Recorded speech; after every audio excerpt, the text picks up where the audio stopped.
Okay, so RTX laptops are finally here. This is one of the more interesting ones to me. It's the GS75 from MSI. It's kind of like the big brother to the GS65 from last year. That was a really popular device. This is a machine that's running an RTX 2080 Max-Q GPU. And I'm just going to jump into performance because that's probably what's most interesting to you guys.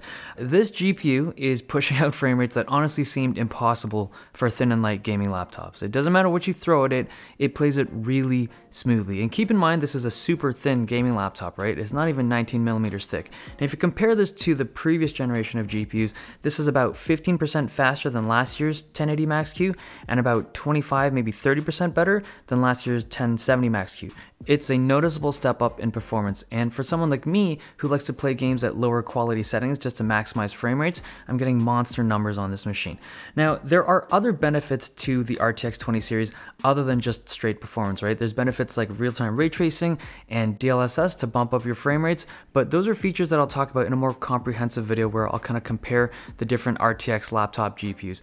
But the frame rates on this machine are so high that they're actually pushing the limits of this screen. It's a 17-inch panel, fantastic screen for gaming, 144 Hz, 3 millisecond response time. It's super fast, but it's a 1080p panel. Now, I'm someone who prefers gaming at 1080p resolution, and I think a lot of people out there are in the same boat. They just prefer that lower resolution, but higher refresh rate just so games move super quickly, and just that's how people like to play games.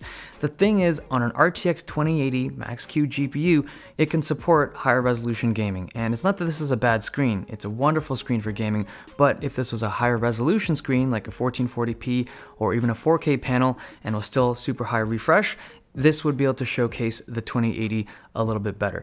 This panel does not support G-Sync, which is honestly a good thing. I feel like on laptops, especially in this day and age, G-Sync isn't my cup of tea. Like, it's just using more power. It's gonna make the device cost more. So no G-Sync, but I'm fine with that.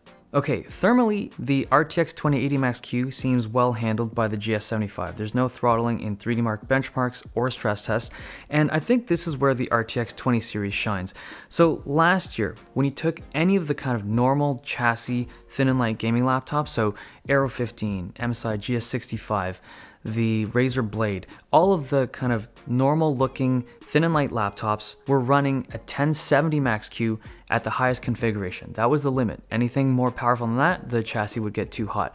There were 1080 Max-Q devices, but you need specialized chassis for that, like the Triton and the Zephyrus, where the companies would shift the keyboard down to maximize airflow through the components. The RTX 20 series is more energy efficient, and you're able to cool even a 2080 Max-Q in a regular looking chassis. So it makes it difficult to compare the 10 series and the 20 series laptops laterally because of that ability to go higher in configuration.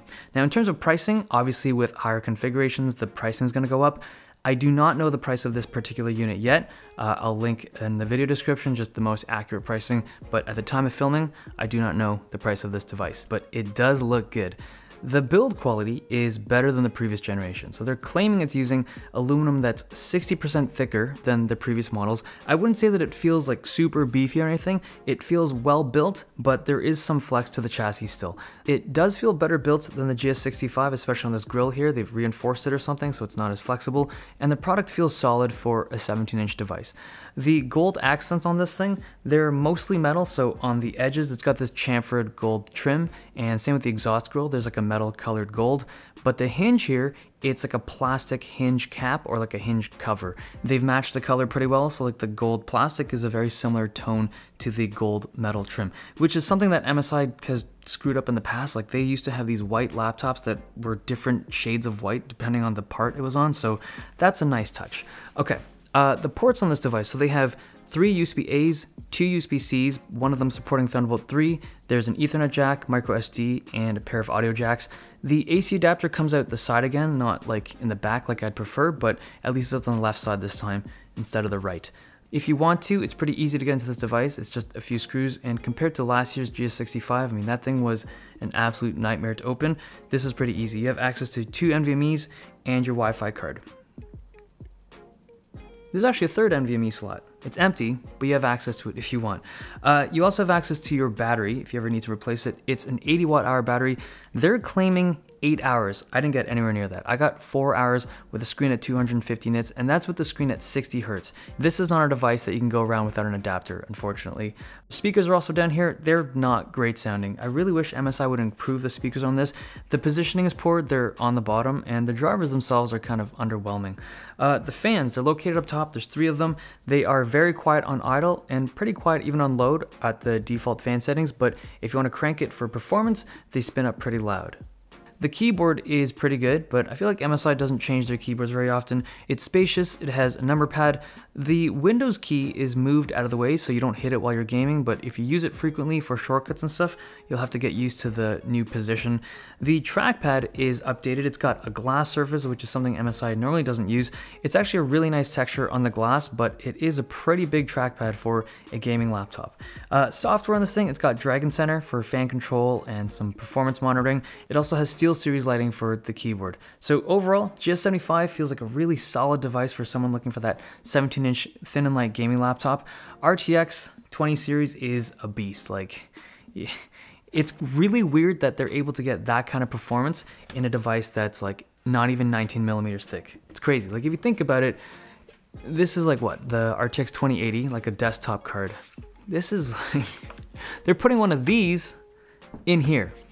Like, this is, you know what? This is not even that much lighter than this. That's crazy. That's just crazy. All right, RTX 20 series laptops. There are gonna be a bunch of these videos coming out on this channel over the next couple of weeks. And okay, thumbs if you liked this video, subs if you loved it. See you guys next time.